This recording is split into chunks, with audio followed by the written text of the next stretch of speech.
வழிகாட்டும் வாழ்வை மாற்றும் என்ற இந்த சத்தியவசன் நிகழ்ச்சியை கேட்டு பார்த்து கொண்டிருக்கிற உங்கள் அனைவரையும் கர்த்தராகிய இயேசு கிறிஸ்துவின் நாமத்தினால் நான் வாழ்த்தி வரவேற்கிறேன்.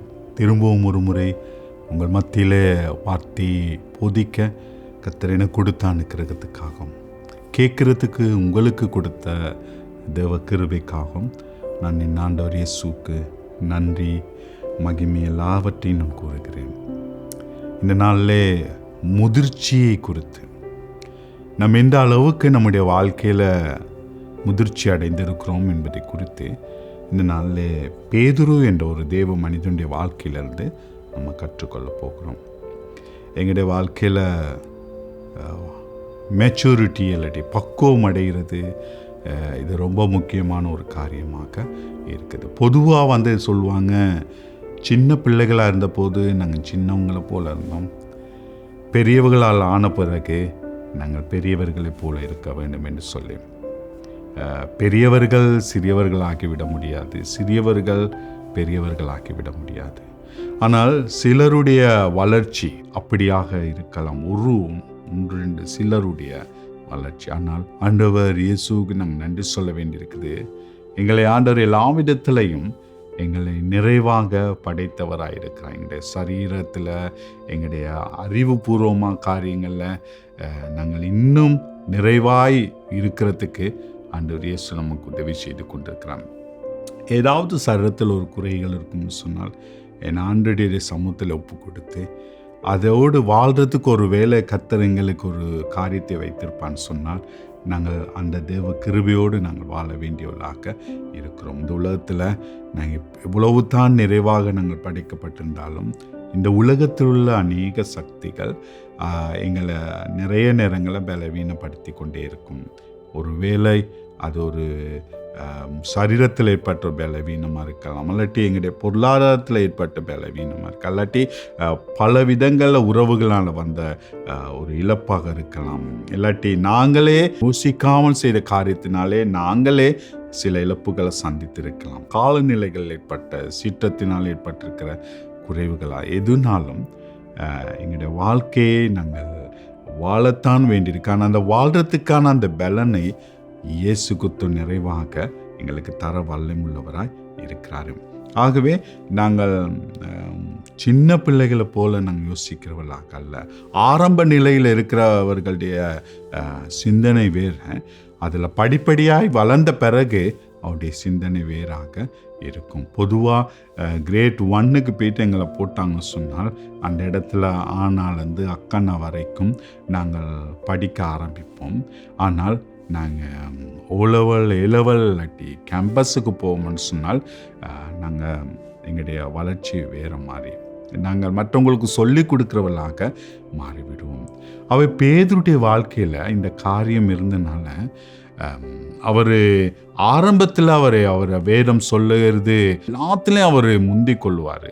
ஏதாவது இயேசு பொதுவாக கேட்பான்னு சொன்னால் அவர் தான் எல்லாத்துக்கும் முந்தி பதில் கொடுக்கிறவராய் இருக்கிறாரு. என்றாலும் பேதுடைய வாழ்க்கையில் முதிர்ச்சின்னு ஒன்று வந்த பிறகு அவருடைய வாழ்க்கையில் சில காரியங்கள் அவர் எழுதும் போது எங்களுடைய வாழ்க்கைக்கு அது பெரிய ஒரு பலனை கொடுக்கிறதாக இருக்குது. இதுக்கு ஆதாரமாக 1 பேதுரு 2ஆம் அதிகாரம் 4வது வசனத்தை நான் வாசிக்கிறேன்.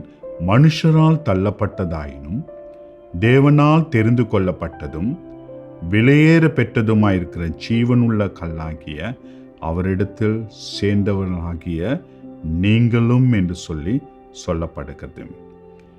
அதே போல் அதை தொடர்ந்து 6வது வசனம் இருக்குது. அந்தபடியே இதோ தெரிந்து கொள்ளப்பட்டதும் விலையேற பெற்றதுமாயிருக்கிற மூளைக்கல்லை சீயோனில் வைக்கிறேன், அதன் மேல் விசுவாசமாயிருக்கிறவன் வெட்கப்படுவதில்லை என்று வேதத்தில் சொல்லியிருக்கிறது. அதன் மேல் சீயோனில் வைக்கிறேன், அதன் மேல் விசுவாசமாயிருக்கிறவன் வெட்கப்படுவது இல்லை. ஏன் இந்த காரியத்தை நான் சொல்கிறேன்னா, ஒரு வளர்ச்சியடைய முன்னுக்கு நீங்கள் பார்ப்பீங்கன்னா, மறுரூப அந்த மலைக்கு போன நேரம் அந்த இடத்துல இயேசு மறுரூபம் அடைந்தார். மோசே, எலியா போன்றவர் வந்துட்டு போனாங்க, கூடாரம் கட்டணும்னு சொல்கிறாரு. ஒருவேளை அவருக்கு இருந்த பலத்தில், பண பலத்தில், ஒருவேளை யாரையாவது வைத்து அந்த கூடாரம் கட்டுறதுக்கு அவர் முயற்சி பண்ண, ஒருவேளை அப்படி கட்ட வைத்திருப்பான்னு சொன்னாலும் அந்த இடத்துல ஒரு மூளைக்கல் வைக்கப்பட்டிருக்கும். உங்களுக்கு தெரியும், எங்களுடைய வீடு, எங்களுடைய கட்டடங்கள் எதுக்கு கட்டும்போது நாங்கள் அத்திவாரத்துக்கு ஆரம்பமாக மூளையில் ஒரு கல்லை நாம் வைத்து அதுக்கு மேலே நம்ம சகலத்தையும் கட்டி கொண்டு போகும். அவை அந்த மூளைக்கால் வைக்கிற நேரம் அதுக்கு நாங்கள் ஜெபிப்போம், அல்லாட்டி அந்த ஆரம்ப வேலை ஆண்டவர் ஆசீர்வதிக்கும்படி ஜெபிப்போம். இப்படி பல காரியங்கள் உண்டு.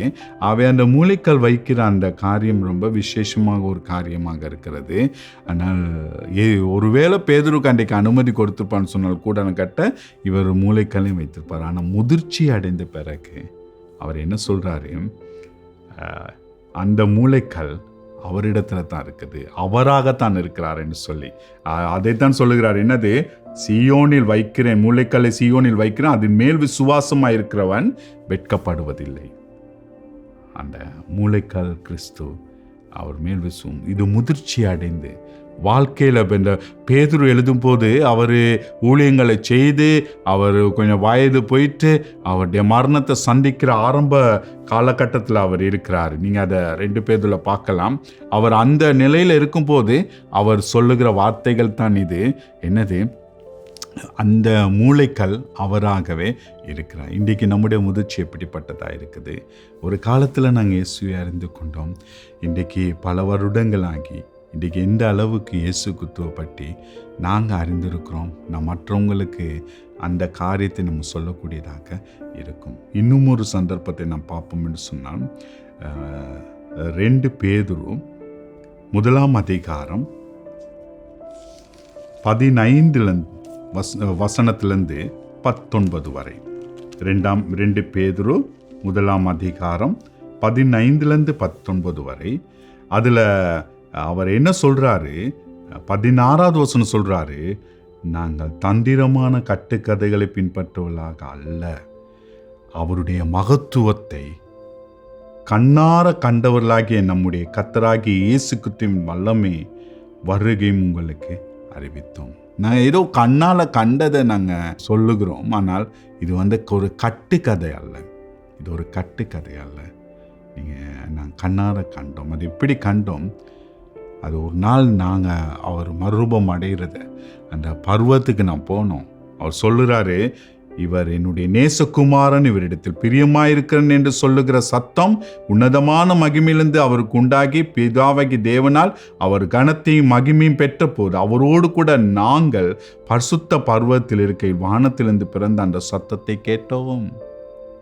அந்த சத்தத்தை நான் கேட்டோம். இப்போ அவருக்கு வயது போன நேரம் அவர் ஞாபகம்னு சொல்கிறாரு, அந்த சத்தத்தை நாங்கள் கேட்டோம். கேட்டது மட்டுமல்ல, அவர் சொல்கிறார் என்னது, 19வது வசனம், அதிக உறுதியான தீர்க்க தரிசன வசனம் நமக்கு உண்டு என்று சொல்லி, அதிக உறுதியான விசுவாச தீர்க்க தரிசன வசனம் நமக்கு உண்டு. இப்போ பேதுருடைய வாழ்க்கையில் ஆரம்பத்தில் எத்தனோ நேரம் அவர் விழுந்து போனார், மறுதளிச்சிட்டாரு, தெரியான்னு சொல்லிட்டாரு, எதையும் முன்னுக்கு போயிட்டு அல்ல தோல்வி கண்டார். இப்படி பல காரியங்களை கடந்து வந்த பிறகு இப்போ சொல்கிறார் என்னது, அதிக உறுதியான தீர்க்க தரிசன வசனம் நமக்கு உண்டு, நமக்கு உண்டு. இன்றைக்கு முதிர்ச்சி அடைந்த நேரங்களில் பக்குவமடைந்து கர்த்தருக்காக பல வருடங்கள் வாழ்ந்த எங்களுக்கு, ஒருவேளை கர்த்தரை அறிந்து அவருடைய பணிகளுக்கு நீங்கள் ஜெபிக்கிறவங்களாக இருக்கலாம், இல்லாட்டி உங்களால் மட்டும் ஒத்தாசையாக நீங்கள் இருக்கலாம், இல்லாட்டி நீங்கள் பணியை செய்து கொண்டு இருக்கலாம். ஏதோ ஒரு விதத்தில் பல வருடங்களாகி நீங்கள் ஆண்டவருக்குள்ளாக நிறைய விஷயத்தில் வளர்ந்துருக்கலாம். ஆனால் இந்த முதிர்ச்சி நமக்கு கண்டிப்பாக அவசியமானதாக இருக்குது. என்ன முதிர்ச்சி? எங்களுக்குன்னு கர்த்தர் பேசின வசனம் உண்டு. பேதுரு முன்னேன்னு சொன்னால் பேதுரு எல்லாத்தையும் மனுஷீகமாக பேசிடுவார். கத்தி எடுத்து ஒருத்தட காதை அப்படியே வெட்டிட்டார் இயேசுவை பிடிக்க வந்த நேரம். அப்போ எல்லாம் முந்தி செஞ்சிருவார். ஆனால் இப்போ அவர் அப்படி செய்ய முடியாத ஒரு சூழ்நிலை. என்னது, இப்போ அவர் முதிர்ச்சி அடைஞ்ச நிலையில் இருக்கிறாரு. உறுதியாக சொல்கிறாரு, எங்களை தைரியப்படுத்துறதுக்கு ஒரு வசனம் உண்டு. என்று சொல்லி அந்த வசனம் இருக்கிறதுனால நான் இப்போ ஓடிக்கிட்டே இருக்கிறேன். இதை கேட்டுக்கொண்டிருக்க பார்த்து கொண்டிருக்கிற உங்களுக்கு அப்படி ஒரு உறுதி இருக்கிறதா, அந்த பக்குவம் இருக்கிறதா? நம்ம சோர்ந்து போக மாட்டோம் அப்படின்னு சொன்னால் நாங்கள் இன்னும் ஆண்டவருக்காக இந்த வாழ்நாளை முடிக்கிறதுக்கு நாங்கள் எப்பயுமே ஆயத்தமாக இருப்போம். அந்த ஒரு நிச்சயம் எனக்கும் உங்களுக்கும் அதிகமாக வேணும். அந்த தீர்க்கதரிசன வசனம் அப்படின்னா யாரோ ஒருவர் எங்களுக்கு தீர்க்கதரிசனம் சொன்னார் என்று சொல்கிறத விட மேலாக கர்த்தருடைய வசனத்தை வாசிக்கும் போது, கர்த்தருடைய வார்த்தை இந்த வேதாமத்தில் நமக்குரிய எல்லாமே இருக்குது. அவை இந்த வார்த்தையை வாசித்து இந்த வார்த்தையிலேருந்து எங்களுக்கு ஒரு உறுதிப்பாட்டை எடுப்போம்னு சொன்னால் அந்த வசனத்தினால நாங்கள் பலனடைந்து வாழக்கூடியதாக இருக்கும். அப்படி உங்களுக்கு இருக்குதா? அப்படி இல்லைன்னு சொன்னால் நீங்கள் அதை பெற்றுக்கொள்ள வாஞ்சிங்க, அதுக்கு உங்களை ஒப்பு கொடுக்க பாருங்கள். கர்த்தர் கடைசி நேரம் வரைக்கும் இந்த பூமியில் எங்களை உறுதியோடு பலத்தோடு நடத்துவாராக. கர்த்தருடைய கையில் எங்களை ஒப்பு கொடுப்போமா?